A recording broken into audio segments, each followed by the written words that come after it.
ओम श्री आशुतोषाय नमः। श्री गणेशाय नमः। पुरुषोत्तम मास महात्म्य अध्याय 4 और 5। अधिक मास कहने लगा, हे नाथ, हे कृपा निधे, मलमास ऐसा मेरा नाम है। मैं बलवानों से तिरस्कृत होकर यहाँ आया हूँ। फिर आप मेरी रक्षा क्यों नहीं करते? मुझको इन लोगों ने शुभ कर्म में वर्जित, अनाथ और सदैव घृणा की दृष्टि से देखा। अब आपकी दयालुता कहाँ गई? कठोरता क्यों हुई? इस प्रकार भगवान से कहकर स्वामीहीन मलमास श्री कृष्ण के आगे आंसू बहाता हुआ बैठ गया। तब द्रवीभूत हरि आगे बैठे दीन बंधन मलमास से कहने लगे, हे तात, तुम अत्यंत दुख में डूबे हुए हो। सो ऐसा क्या बड़ा भारी दुख तुम्हारे मन में है? तुम्हें किसी प्रकार का सोच नहीं करना चाहिए। मैं तुम दुख में डूबे हुए का उद्धार करूंगा। मेरी शरण में आकर तुम सोच करने योग्य नहीं हो। नारायण बोले। ऐसे भगवान के वाक्य सुनकर मलमास बोझल सा होकर मधुसूदन भगवान से बोला, हे भगवान, आपको सब कुछ ज्ञात है। आपके बिना इस संसार में कुछ भी नहीं है। भगवान, मेरे दुर्भाग्य की पीड़ा क्या आप नहीं जानते? तो भी हे नाथ, दुख रूपी फांस में फंसा हुआ जैसा कष्ट किसी को भी ना हुआ न देखा, सो आपसे कहता हूँ। क्षण, लव, मुहूर्त, पक्ष, मास और दिन, रात्रि अपने स्वामी की आज्ञा से सदा भयभीत होकर आनंद करते हैं, परंतु मेरा ना कोई नाम है, ना कोई मेरा स्वामी, न कोई मुझको आश्रय देने वाला।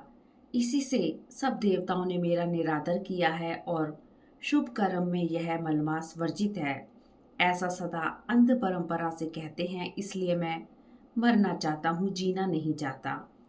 हे नारद जी, मैं मरूंगा। इस तरह बारंबार कहकर मलमास शांत हो गया। इस तरह चौथा अध्याय समाप्त हुआ। अध्याय 5। नारद जी श्री नारायण से कहने लगे, हे महाभाग, चरणों में पड़े हुए अधिक मास को भगवान ने क्या कहा?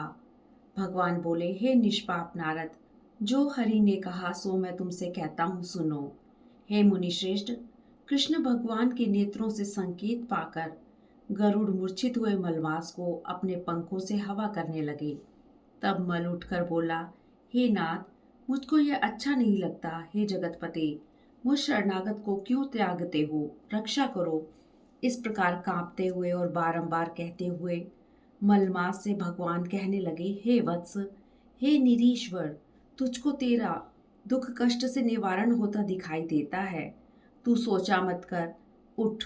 योगियों को भी ऐसा दुर्लभ गोलोक मेरे साथ में चल, जो योगियों को भी दुर्लभ है, जहाँ गोपी गणों के बीच में बैठे हुए दो भुजा वाले मूर्ति हाथ में लिए नवीन मेघ के समान श्याम रंग कमल सदृश नयन वाले ऐसे ईश्वर श्री कृष्ण भगवान रहते हैं। श्री कृष्ण भगवान गोलोक में तेरे दुख को दूर करेंगे। चलो वहां पर चलते हैं। श्री नारायण कहने लगे कि इतना कहकर हरि भगवान मलमास का हाथ पकड़कर गोलोक को ले गए। इस तरह पुरुषोत्तम महात्म्य का अध्याय 5 समाप्त हुआ।